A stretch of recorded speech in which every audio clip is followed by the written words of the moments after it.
Okay, good morning on this eighth Sunday of Ordinary Time, the last Sunday in Ordinary Time for quite a while. I told the people yesterday at the Vigil Mass that I won't be wearing green on a Sunday or a Saturday night until July 6th. So it's a long time between Lent, Easter, and then the two special Sundays after Easter, or Pentecost, that is, of Holy Trinity and Corpus Christi. And then after Corpus Christi, the following Sunday is the feast day of Peter and Paul. That falls on a Sunday, so that'll be red. So that's July 29th. So yeah, July 6th will be the next time I'll be wearing green on the weekend. So I wanted to do something a little special today, kind of set aside the gospel readings for this weekend. Just in case you were wondering, it's just the continuation of Jesus' sermon on the plain in the Gospel of Luke. And I just wanted to kind of maybe give a little pep talk, preparation for the season of Lent that's going to begin on Wednesday. So as the church tells us, the season of Lent is a call to conversion, okay? To move away from sin and to embrace the gospel. You know, that's one of the prayers we could hear as the priest is putting the ashes on us, repent and believe in the gospel. But the question is shouldn't we be doing this all the time? And the answer is yes. We absolutely should be always having this call to conversion, to move away from sin. It's not just something for the season of Lent. It's meant to be all year round. So why have this special season then? Well, hey, let's face it.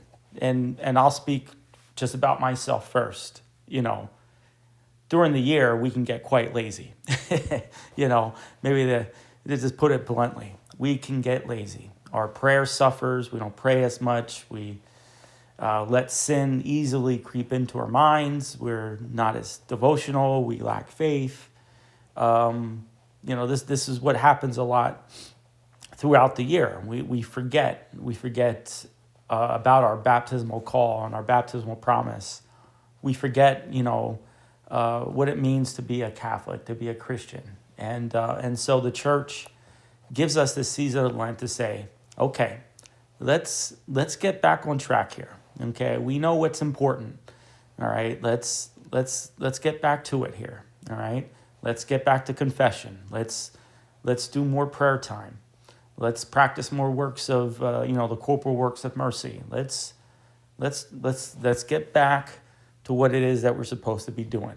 Okay, so that's what Lent is about. Lent is calling to attention a special way that which we should be doing really throughout the year. So just to give some practical suggestions then, because the two big things of Lent is like fasting, it's abstinence, it's increased prayer, it's giving up things, acts of penance. But let's kind of hone that down here. Let's have a concrete game plan. Let's start with the fasting. Okay, so for those 18 to 59 years old, we are obligated to fast on Ash Wednesday and Good Friday. And our U.S. bishops define fasting as one full meal and two small meals that don't add up to one meal, whatever that means. Let me give you maybe another suggestion that maybe might be helpful. Have something 3 times a day, breakfast, lunch, and dinner. But when you do that, don't eat too much that you're filled, but also eat just enough where you're not constantly thinking about food throughout the day, where you're not getting headaches, you're not getting dizzy, you're not getting lightheaded, okay? Remember, we all operate heavy machinery, okay? And by that, I'm referring to our cars, okay? There's important work that we got to do. And again, I'm not trying to lighten the fast, but the purpose of the fast is to, again, not overindulge, to sort of lessen the load, the intake that we're taking, so that we're more accessible to prayer. okay? It's hard to pray when you're starving, okay? This is why, when we do missionary work in third world countries to the poorest of the poor, the first thing we got to do is we got to feed them, we got to clothe them, we got to make sure they're, medically treated. They can't have a prayer life, a spiritual life, if they're in hunger pains, if they're sick, if they're freezing. You can't do anything when the physical state is in that type of state. Okay, so, and I think the same thing with fasting. It's not starving yourself. It's lighten the load where you're not filled, but at the same time, you're still able to function and even more so, be more attuned to the things of the spiritual life. Okay, that's the goal, the art of fasting. Okay, so again, don't eat too much where you're filled, and eat just enough where the hunger pains aren't bothering you throughout the rest of the day. Okay, where all you're thinking about is food. Okay, all right, whatever that is, whatever amount of food that is for you. For me, it's going to be maybe like a banana and a yogurt in the morning, maybe a little peanut butter and jelly sandwich, grilled cheese sandwich for lunch, maybe a slice of pizza or two for dinner, and that's it. No snacking, no desserts, no alcohol, that type of thing. The other suggestion that I want to give is that of, the practice of giving something up. Many of us give something up for Lent, and which is a great thing to do. But I want to also encourage this. As you give something up, replace it with something that is good. If you're giving up dessert, replace it with fruit. Okay? If you're giving up screen time, replace it with reading a classic novel. Replace it with going to the gym. Replace it with taking a walk. Replace it with extra prayer time. Replace it with, here at St. Catherine's, Tuesday, Wednesday, Thursdays, we're going to have an evening mass at 6:30. We're going to have stations at 7. Replace it with that. Don't just sit there cold turkey, on your couch, in your recliner, and all you're doing is thinking about the TV that you want to watch, the phone that you want to go onto, the Facebook account that you want to scroll through.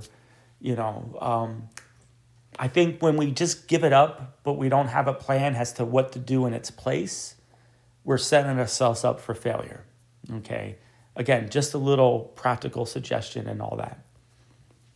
But then finally, as I just mentioned in reference to, it's also a great time to go to adoration.